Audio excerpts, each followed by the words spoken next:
Hey, B-Shred fam. So, sitting at my son's soccer practice right now, and I thought that now would be a really great time to kind of get all of those questions that everybody asked me in the beginning of May put together, thrown in a video, uploaded to the YouTube, and and I'll send those out. Now, full disclosure, I kind of really suck at this technology thing. I will definitely 100% be learning how to make these videos better with like links and like sidebar stuff and all that other cool stuff. But like, I just know how to lift weights really and not do that stuff. So I'll get back to you on that one.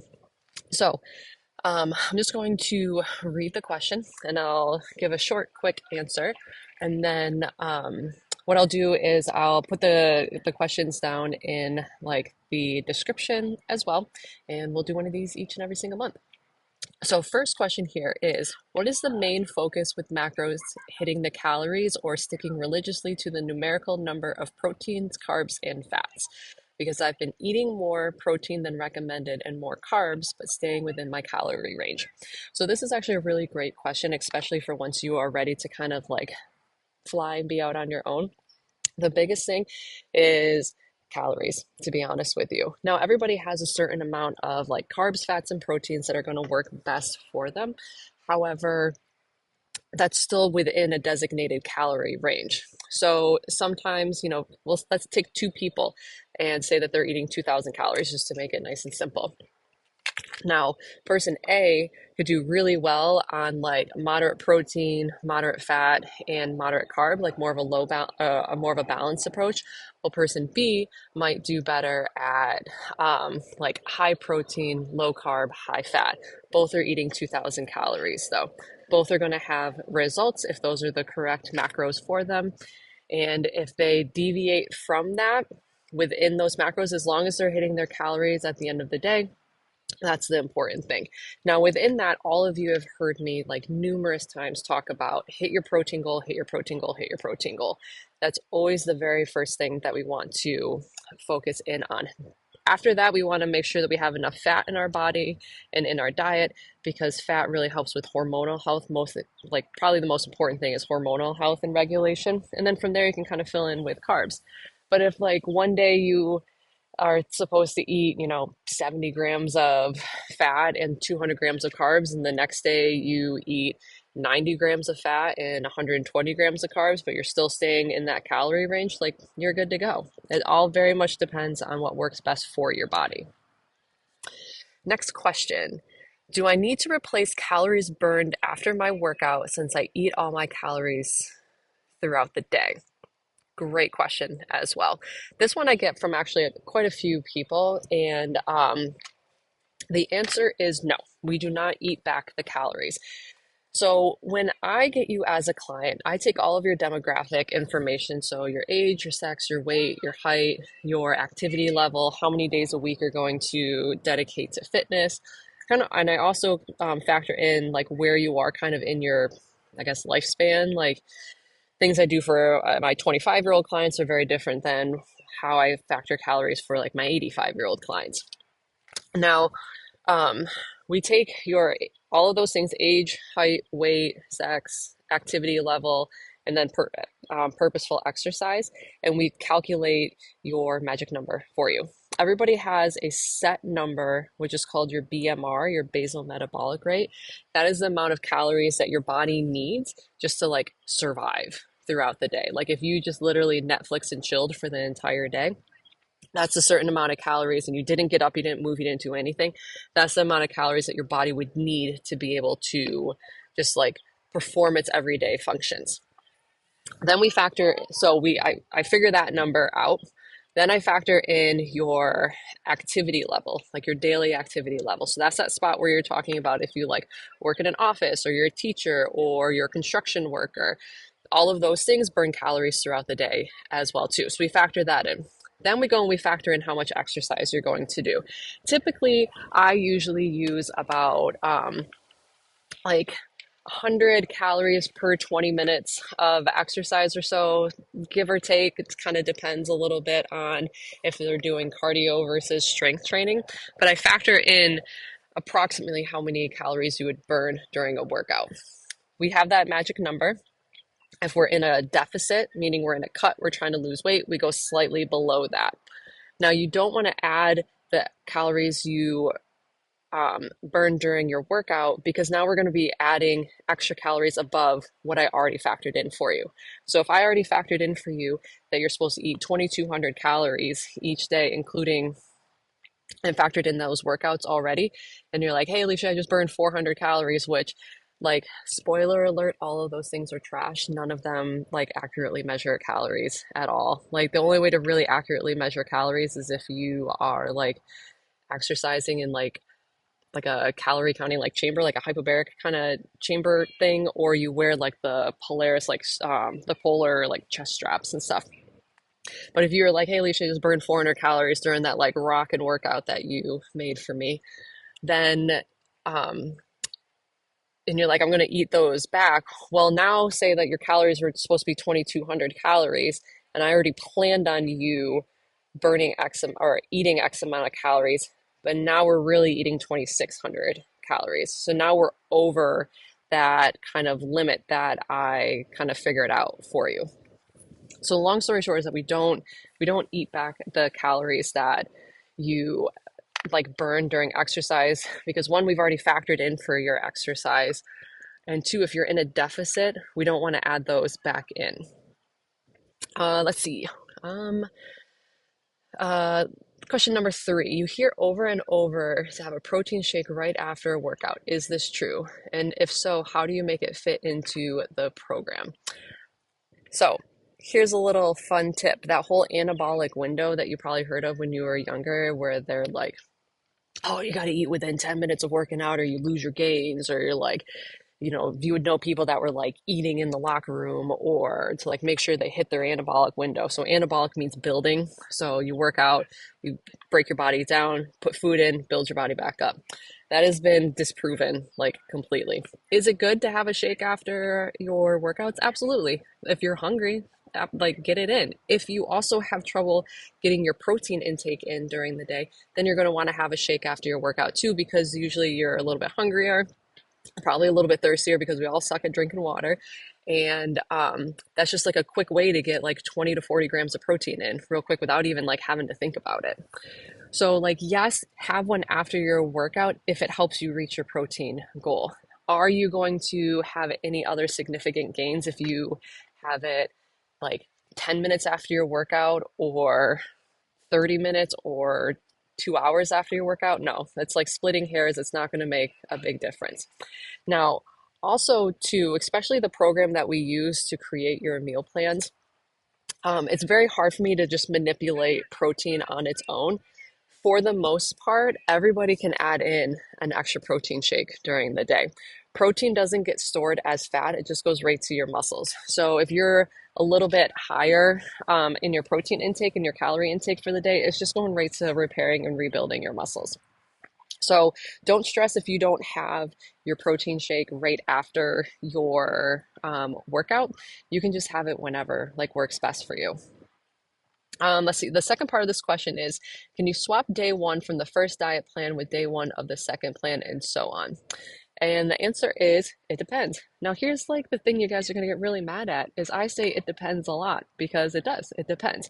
A really good coach and personal trainer and strength coach and nutritionist is always going to say it depends for an answer, mainly because there is no hard and fast for every single person is different.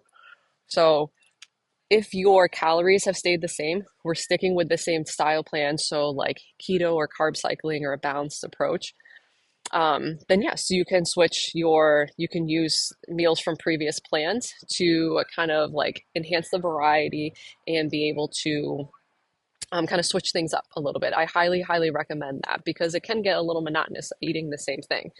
The thing you have to be cautious of is if you're carb cycling, you want to make sure that you're taking meals on low carb days, so days 1, 4, and 7, and replacing them on another low carb day, day 1, 4, or 7. Same thing with your moderate and same thing with your high. You can't take a high carb meal and switch it to a low carb day, because then we're going to mess up the carb cycling. But absolutely, do as much variety as you can. It's also a great way to kind of just increasingly build your repertoire of recipes and stuff to have for later on. All right. We are flying along. So I have I think 11 questions. So this might be a little long of a video, but it's all right. Hope you enjoy it. Let's see. At some point, will you be teaching us how to design our macros? At some point, we eaglets have to fly the nest, and I would rather know to do this several months before my program ends in a year. So the answer is yes, of course. Honestly, one of like the greatest it's such a tough thing because obviously I want all of you to like renew your package and stay with me and be able to kind of like really like nail down exactly what it is that you need and that you want. Sometimes I think 3 months is a little bit too short to be able to do that in. But I do go through on how to calculate your macros. There's tons and tons of really great calculators out there too. Precision Nutrition is the one that I use the most. I find that to be the most accurate. And the important thing is like when you use any of these calculators or you find macros out for yourself first, is that they are a starting point for you. It's a really great place to start. And then again, you go and you tweak those things based on how you're feeling, how the scale's going, your energy, how like your life is, and everything else. So um, say you like input your information, you get some macros, stick with those for about 2 weeks, see how the scale trends, make some adjustments kind of going along from there. When we are creating our own macro profile, we usually want to stay at about zero point 0.8 to 1 gram of protein per pound of body weight. So always go that. You don't ever change your protein intake with your macros unless you have like a significant weight loss. And I'm talking like 20 or 30 pounds, 40, even that. So, and also too, if you really feel better on a higher protein diet, like it's okay to go a little bit higher than that as well. But I do, for clients that do not renew their packages, I give you a PDF that kind of tells you how to figure a lot of this out on your own, some helpful tricks and tips and everything like that. So online calculators, and then we can also go through and kind of go case by case scenario if you're interested in learning how to do that on your own. All right, number 5. How do you know when it's time to change your current program? Awesome question. So there's a few different things that we can measure that by. First off, like how's your attitude towards it? To me, I think that one's the most important. If you are not looking forward to your workouts, if you are dreading going to the gym, if you're just like showing up to your routine and you're just like meh, like I did a workout, like it was there, didn't really do anything for me, then it's probably time to change it up. Now, there are some physiological benefits of sticking with a program for an extended amount of time because our body does take a while to catch up to things. So one of the problems that people have, and you've heard me talk about this before during your Zoom calls, is that we like switch things up like way too quickly. So we never give our body a chance to like actually like enhance itself and adapt and grow. So if you're like, and this is also kind of why diet culture really fails because people kind of like they're like little bunnies, like hopping from like diet plan to fitness program to whatever, and you're just like nothing ever works. And it's like, well, did you give it time to actually try and work? 2 weeks is not long enough to see if something works, regardless. The other part of it is, are we not seeing gains anymore? So if we're talking about like your workout program, then maybe we're feeling a little like stalled in the gym. Maybe like we can't get over this plateau. It's like, I've been bench pressing 100 pounds for like 4 weeks now, and I just cannot increase my reps and I cannot increase my weight at all. Then it's probably time to switch up your program a little bit. In terms of nutrition, it very much just depends on how you are feeling. Again, if you are happy with your plan and you're like, dude, carb cycling is awesome. Like, I feel so good. I love the days that it's low carb because my brain fog is gone. But I love the high carb days because it gives me some like food freedom and enjoyment and everything. Then we stick with that. But if you start to have a negative association and effect with it, then that's when we really, that we know that it's time to kind of switch things up a little bit. Now, you don't want to like every single time that you feel that way, switch it up because we're going to feel that way quite a bit, like all throughout the program. It's when you notice that it's like very consistent, like over and over and over again. Also, too, like one of the things I've talked about a lot and like in all of like the Zoom calls is I want you to become so incredibly in tune with your body that you know exactly what it needs. So, like for instance, I'll take myself. I knew I just was feeling like crap in the beginning of, actually at the end of April, beginning of May, and I was like, I just don't know what's going on. Like, I just feel really bloated. Like my hands are really swollen. I'm not losing any like weight at all. Like I just feel sluggish and heavy all over the place. And I was like, you know what? I need a break from all of these high carbs that I'm doing. Took a break from high carbs, went very, very like super duper high protein. I'm talking like 215 grams of protein a day, like 150 grams of fat, and like no carbs for like 2 weeks, just because I needed like that, like reset, that break for a little bit. And I felt phenomenal. And that allowed my body to kind of heal itself a little bit, mentally and physically, because physically my bloating went away and I just felt better. But mentally too, I was able to just like give myself a break from that like high carb amount that was just making me feel really overwhelmed for a little bit. And now I look forward to going back to eating those things. So it's really about, to me, the biggest indicator is your attitude towards it, and then also, are we not seeing results anymore? Um, Question 6. Ooh, this one's going to be a long one. What's more important to focus on, the scale, BMI, or fat loss? So, you know my answer to that. It depends. But here's like the main thing. First off, BMI is like horseshit. Don't ever listen to it. If anybody ever tells you that you are obese or overweight or anything like that based on BMI, like just punch them in the face. Like I'm giving you permission to punch them in the face. BMI is a very, very, very outdated tool. So BMI is your body mass index, and all it does is take your height and your weight and gives you like a magic number. Just so you know, I am 5'6" ish, 5'6.5".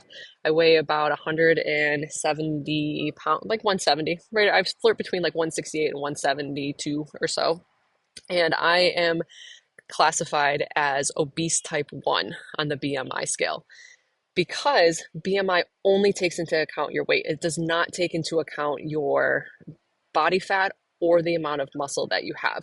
So you could have two people that are both, you could have a five, like a, take me, I could clone myself.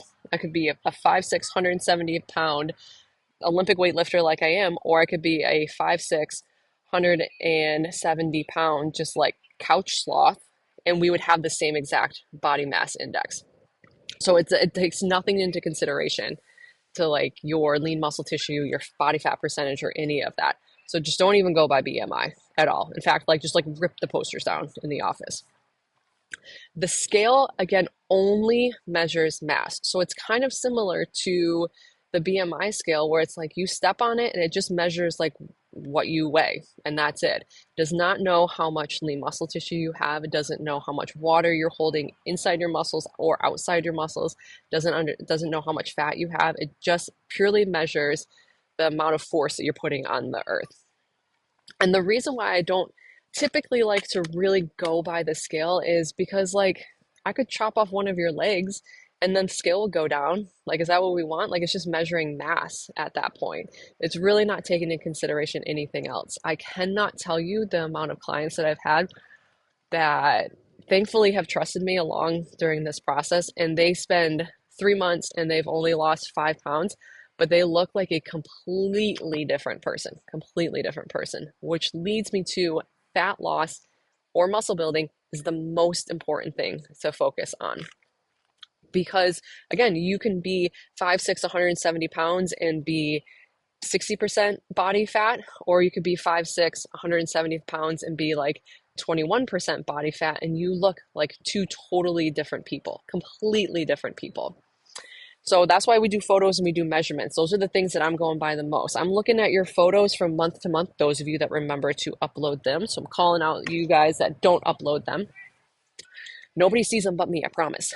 So that's why I go by your photos and your measurements more than anything, because if our weight loss on the scale stalls, but our inches are going down and down and down and down, like we're still making progress. We're losing body fat. At the end of the day, you want to be at a healthy body fat percentage, and you want to have that kind of like, not like super tone, like, that you're an Olympian athlete or like a bodybuilder or anything like that, but that healthy muscular tone to your body. Sometimes that means that that scale stays the same and we just drop your body fat percentage. Sometimes it means the scale's got to go down and we, at the same time, drop your body fat percentage.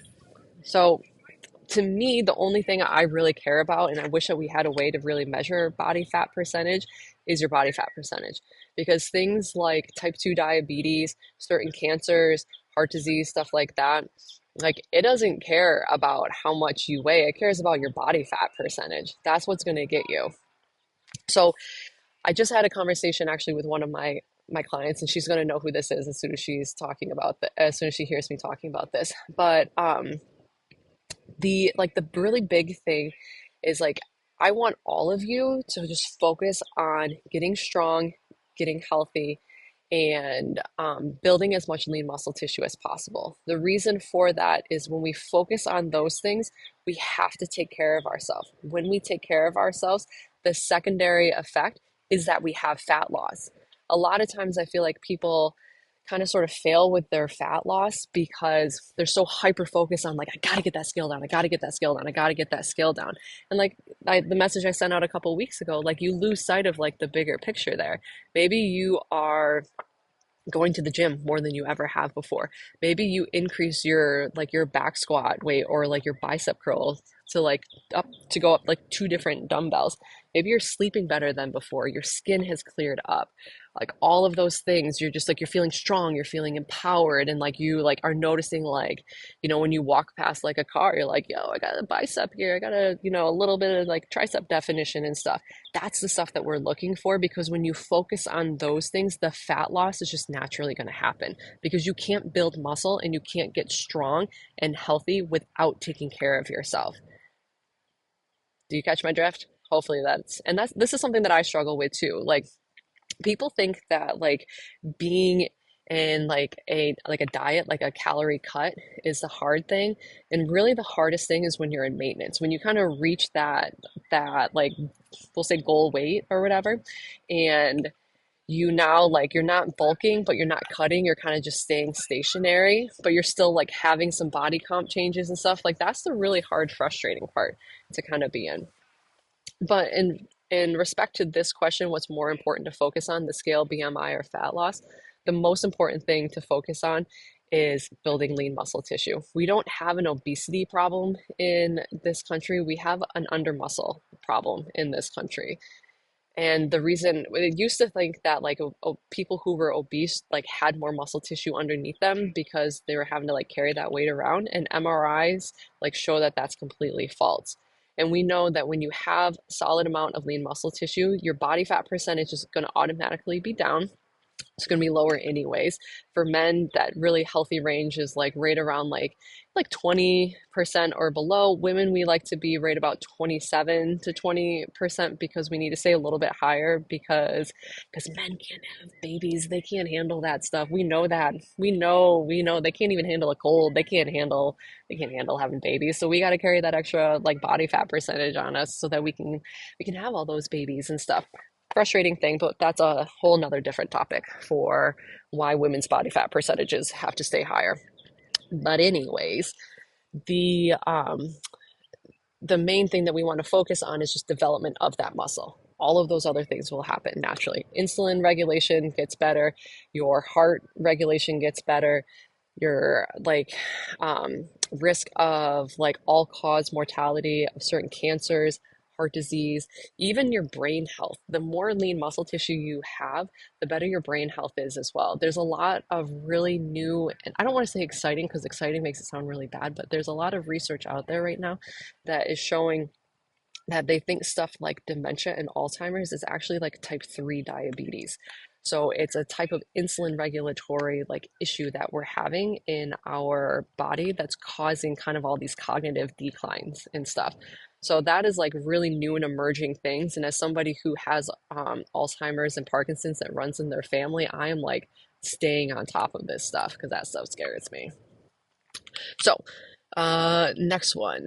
Can cheating on your plan ever be a good thing psychologically, and can a cheat day be added to your plan? So it depends. I know you're really sick of me saying that. I'm sorry. So here's the thing. First off, I don't really like the term cheat days. Like I know that we use those and everything, but like you shouldn't feel like you're cheating on something. You're just like enjoying your food. When you say that you're cheating on something, you're almost giving it this like this, I don't even know, like I mean, this like mythical like persona on it. It's like this like, oh, it's my cheat day, it's my cheat day and stuff. Typically what happens too is when we have like a cheat day, like if you have that once a week, like your overall calories for the whole entire week are going to be way, way higher than if you were to just like eat like something, like if you were just to like give yourself the foods you like all throughout the week. So like psychologically, like yes, they can be good. I like refeed days. I started adding refeed days into a couple of my clients that have been with me for a few months. It's one day a week where it's not a cheat day. It's just like your portions are a little bit higher. We're up, like we add an extra 200 calories for the day. And that makes you feel like way, way better. So physiologically, sometimes cheat meals can be okay, mainly because like if you're chronically under eating anyways, like having that cheat day can kind of like boost our overall calorie intake and get us back to kind of like a like where we need to be. But you have to think of like the second and third order effects of it. I'm all about the second and third order effects of things. So is having that cheat meal going to set you back a little bit? Probably like scale's going to go up for like a day or so. But more importantly, is it going to set you back in like the mental capacity for all the wins that you've had? Like if you give yourself that opportunity to just like, can you stop at one Oreo? Can you have just some French fries and that's okay? Can you have just like, a half a cup of ice cream and that's it? Or if you like break the seal, is it just like no holds barred and you're just like going all crazy? So it very much depends on how you are. I know a lot of people that once they start adding cheat meals in, two things happen. Either one, it helps them stay more focused and strict throughout the week, understandable because they have something to look forward to. Or two, they just go off the rails and then they're like, well, I cheated on Saturday. So like Sunday comes around and you're like, oh, well, I messed up yesterday, so I might as well just like mess up today. And then before you know it, it just snowballs through the whole entire week. And then you haven't had like a 1 week of being able to like really hit your target calories. So it all depends on how you can like handle them. I would rather, and this is why I always tell you guys to advocate for yourself a ton, because I would rather give you an Oreo or some French fries or like frozen yogurt or pizza on Friday nights in your plan so that you don't feel like you ever need to have a cheat meal. You should have a nutrition plan that you can follow that makes you feel good and that you look forward to things eating, so then you don't have to have that cheat meal. So it depends on you. If you have questions about cheat meals, like I would just like reach out to me, ask me, like we can kind of go through it together. I really like more of, like I said, adding in like that something special like a couple times during the week so you don't feel like you need to have a cheat meal over instead of just being like a full on free for all. All right, next question here. Oh wait, I think that was all of them. Oh yeah, because I accidentally put the other ones on there. So, and then actually that's a really good spot to end because we're about almost 30 minutes into here. So hopefully this was beneficial for you. Like I said, my future videos, I'm gonna like have kind of a split screen so you can see the question. I'll be able to pull up like, some articles and stuff that may help you with that. But I think that these are really good to do because sometimes it gets lost in translation over text of what I'm trying to get across. And I like to talk a lot and I can talk about this stuff like forever. So all kind of quick recap of what we've gone through. You don't have to eat your exercise calories back. There is no anabolic window for protein shakes after workout. Like just get it in, eat it, drink it, whatever you like to do. If it helps you meet your protein goal at the end of the day, then go for it. Yes, we can go over how to create your own macros and set kind of like a foundation and then learn how to build off of that. Change your current program when you start to have resentment towards it or you're not seeing progress at all. Always focus in on just getting as strong and building as much muscle as possible because all of those other things like the scale, BMI, and fat loss will happen naturally because of that. And if you have a cheat meal, you have to understand kind of the intentional and unintentional consequences that can happen from that and be able to kind of like get yourself back on track afterwards. So that is it for the May questions. I will be sending out another thing here in a couple weeks to get ready for June. And I hope you found this beneficial. We'll chat soon.